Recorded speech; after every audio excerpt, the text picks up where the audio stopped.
Good evening, viewers, and welcome to Elon Watch, your daily dive into the mind of one of the world's most influential innovators. I am your host, Watchful, and today is July 25th, 2025. Over the past 24 hours, Elon Musk has been as active as ever. Oops, forgot to turn my phone off. Sorry. Where were we? Elon Musk has been as active as ever on X, formerly known as Twitter, sharing updates on everything from AI advancements to space exploration, Tesla innovations, and even some pointed social commentary. We'll summarize the key posts in a way that's informative, engaging, and straight from the source. So let's jump right in. First up, we have AI and Grok took center stage in Elon's feed. He encouraged users to download the Grok app and subscribe to try out the video generation beta. It reminds me, let's put the screen up here. We'll go through these posts in a minute, but let me get through the summary here for you. So he encouraged users to download the Grok app and subscribe to try out the video generation beta, along with new features like Valentine and Annie. In a fun post, Elon shared a video demonstrating Grok's video capabilities titled Working Out the Bugs. The clip features a steampunk robot meticulously repairing a golden mechanical bird in a workshop, bringing it to life. A clever pun on debugging, showcasing Grok's creative video generation. Let's have a look at that here.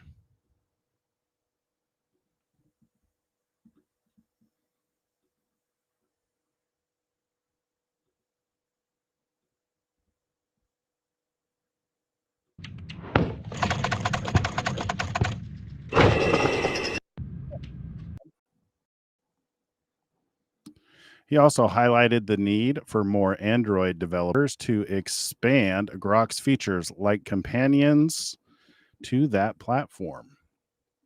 Building on that, Elon reposted a video from user Tetsuo showing Grok's voice and video mode in action during a hike. The user points their phone camera at trees, flowers, and shrubs, asking Grok to identify them. Grok responds in real time, suggesting the trees might be pine or spruce. Yellow flowers could be sulfur cinquefoil or I don't know plants or potentilla, and even engages in conversations about the hike. Elon emphasized that you can point your camera at anything and Grok will identify it, even reading handwritten notes like doctor's prescriptions. Let's see here. Yeah, here he is. Trees and the flowers out here? Looks like those trees could be a type of pine or spruce, common in hilly areas like that. The flowers might be yellow daisies or something similar, often found in meadows. Hard to be exact without a closer look. Any chance you can get nearer to check? Yeah, here's a closer look. What are they? Nice shot.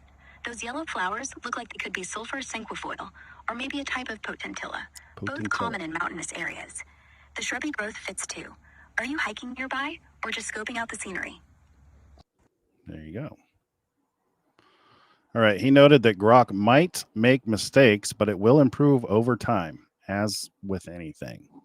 Grok's integration into Tesla vehicles was another highlight. Elon reposted a clip where a user asks Grok in their Tesla about the Tesla diner. Grok describes it as a retro futuristic spot in West Hollywood, with a drive-in theater. 80 V4 supercharger stalls, which are the really fast ones, massive screens, and a menu featuring hamburgers, hot dogs, and milkshakes served in Cybertruck shaped boxes. It even mentions ordering from your Tesla's touchscreen and a humanoid robot serving popcorn. Exciting stuff for Tesla owners. I wish there was one close to me. We may drive down there to go visit it just for fun. Just for funsies. Shifting gears to Tesla itself, Elon celebrated the refreshed Model Y, earning the highest safety rating from the IIHS for 2025, marking 7 years in a row of top honors. Let's Let's see that here. Yep.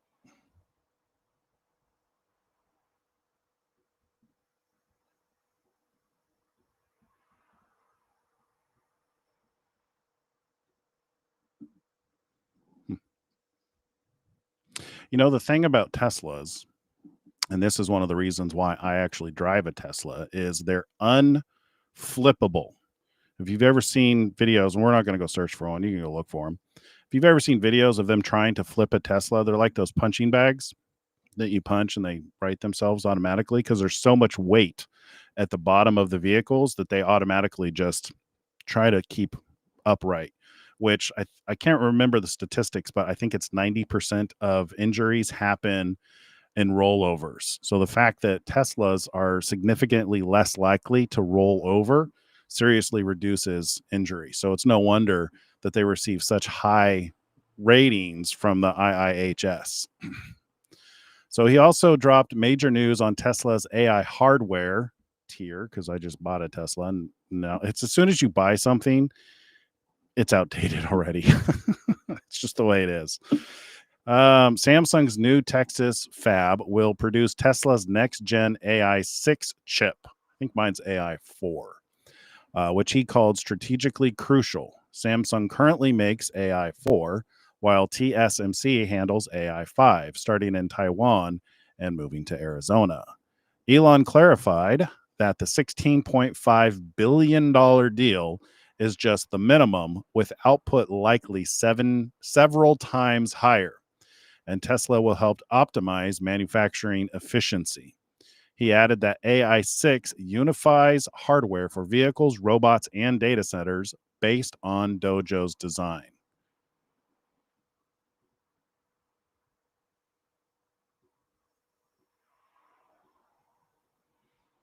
Hmm. Samsung agreed to allow Tesla to assist in maximizing manufacturing efficiency. That's one thing for sure, is he is a master at efficiency. This is a critical point, as I will walk the line personally to accelerate the pace of progress, and the fab is conveniently located not far from my house. Yeah. All right. On autonomous driving, Elon quoted a post praising Tesla's vision only full self-driving for outperforming LiDAR-based systems in recent Chinese tests, noting incidents with competitors like Waymo. He quipped, "But what do I know about technology?" You know, he's always held this belief when it comes to full self-driving that the roads are designed for vision. The solution for autonomy should be around vision, and that's why he didn't invest in LiDAR, because LiDAR was expensive and it wasn't vision based. So because of that understanding and that perception about the way things work, he has developed the superior full self-driving. If you've never driven in a Tesla, or if you have, that's the reason why it's so efficient, is because it's designed to work the way that the drivers who actually drive the vehicles work, which is vision and sound. They've included sound. Yeah, and as far as I know, they're completely vision based. Like, all the cameras on the vehicle are microphones are what are used in order to drive the vehicle. And I kid you not, you can get in your car, put in a destination, hit start, and it will drive you to your location and park you and stop with zero intervention. And it's getting better every day. But what does he know about technology? He posted a shrug emoji, reaffirming his long held view that LiDAR is a fool's errand. Elon also touched on manufacturing prowess, agreeing that Starlink has become one of the largest U.S. electronics manufacturers in just 5 years, producing satellites and dishes. And in a heartwarming Neuralink update, he reposted a video of a recipient writing her name telepathically for the first time in 20 years, highlighting the tech's potential. We got to look at this. This is pretty awesome.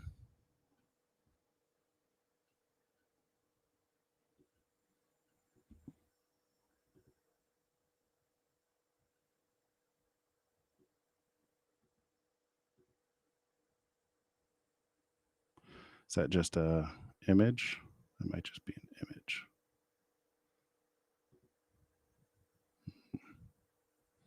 There's one more here. Let's see if this one is. Nope, this one is just his response.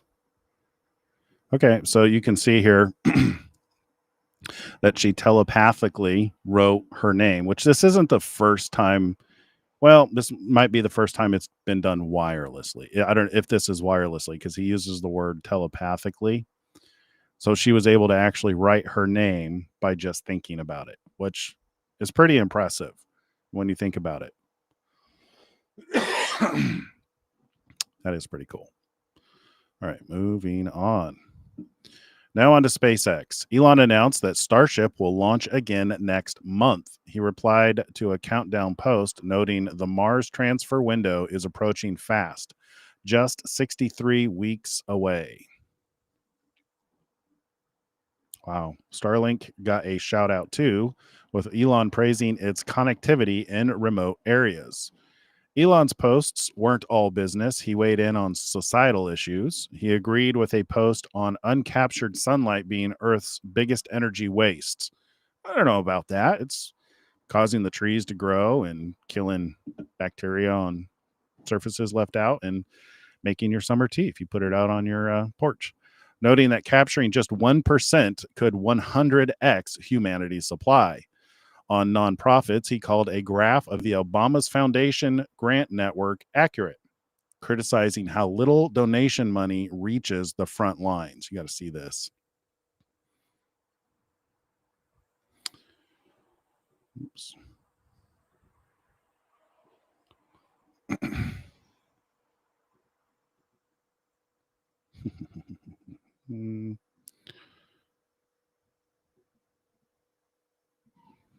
All right, you see that? So I don't know if I can zoom in on this. Let me see if I can zoom in. So that's the whole picture. So these lines represent the movement of money from foundation to foundation. These little blue circles are the actual places where the money landed. So where it entered and where it left. And this is the trace lines for seeing where that money has gone. Is that not crazy? Wow. All right. Yeah, so his response to that was it's accurate. the donation rarely reaches the front lines. Point being on that. And then on to birth rates. The birth rates sparked the discussion. Elon warned that humanity is dying, linking low rates to extended prosperity without threats. As seen, read that again. Elon warned that humanity is dying, linking low rates to extended prosperity without threats, as seen in Roman history. He also lamented smartphone addiction, asking how often we've seen rooms full of people staring at screens. Here's a cute little. We're here to replace you. And then they're just staring at phones. Yep, that's about right. In entertainment, Elon agreed. He's tired of superhero films, suggesting video games have been the best creative source for 40 years.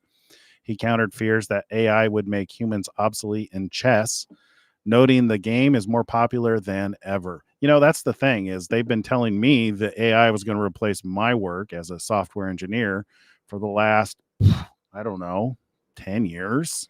Every advancement, they're like, people are afraid it's going to replace. All it does is augment. The only way that I can illustrate it is it's similar from going from a using hand powered tools, manually powered tools, to electrically powered tools. That's what it's like. I don't expect that it will replace me. And as it does, I fully expect to continue to have work to do. This is an argument that we often have at my day job where I believe that it will free us up. It will eliminate the bottlenecks and free us up to advance far faster and far beyond what we were ever capable of. Like, seriously, this could very well be the path to teleporting technology, just because we don't waste time with the little things. That's how I see AI tools. All right. What else? He countered fears that AI would make humans obsolete in chess, noting the game is more popular than ever. And he recommended reading the Lord of the Rings book alongside watching the movies. On controversial topics, Elon questioned why major media ignored a brutal attack in Cincinnati, sharing images of a white couple assaulted by a black mob. He called for equal treatment and making examples of such thugs. Addressing UK history, he stated Britain, alongside America, largely ended global slavery in the 19th and 20th century. He criticized anti racism protesters, shaming them for ignoring real concerns like safety. Let's have a look at that post. Shame on them. Yeah. It's hard to know what's real with these. You know what I mean? These different protests. Who's being paid and who actually cares?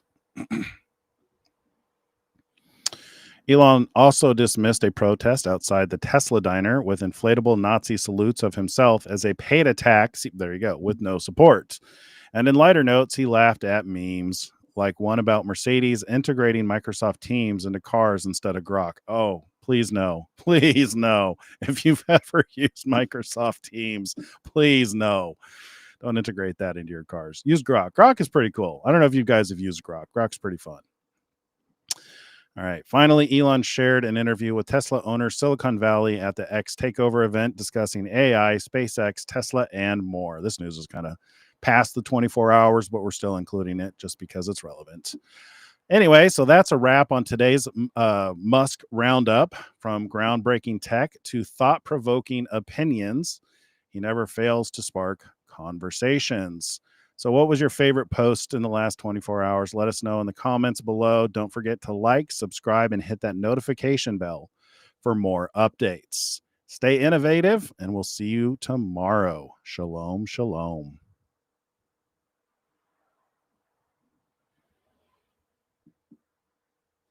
Well, actually, before we go here, I want to respond to, if you guys are still with me, Mike Riley here. Looks like Elon is focused on control and material things instead of God. Elon does not even seem human to me.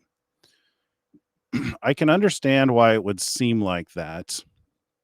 And I often find myself questioning, my stake in the ground about Elon Musk and Donald Trump being the two witnesses. But here's the thing.